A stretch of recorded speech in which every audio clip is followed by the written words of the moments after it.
How to fix printing error on an HP printer. 1. Restart everything. Turn off the printer, unplug it, wait 30 seconds, and plug it back in. Restart your computer. If connected via Wi-Fi, restart your router too. 2. Check printer connection USB. Ensure the cable is plugged in securely. Wi-Fi. Make sure the printer and computer are on the same network. Ethernet. Check the cable and router port. 3. Set as default printer, Windows.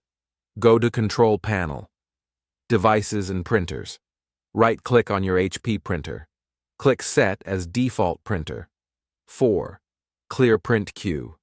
Open the print queue, double-click your printer icon. Cancel or delete any stuck print jobs. Try printing again. 5.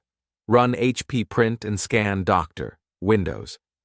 Download it from HP's official website. It will automatically detect and fix many common printing errors. 6. Update or reinstall drivers.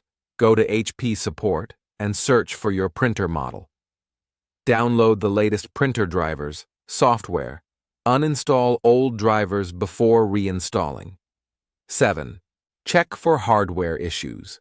Open the printer and check for paper jams low or empty ink toner cartridge errors or misalignment. 8. Try a test page on the printer's control panel. Go to Setup, Reports, Print Quality Report, or similar. If it prints fine here, the issue is likely software related. 9. Try a different program or file. The document you're printing may be corrupt. Try printing a different file. For more updates, subscribe our channel, The Printer Zone.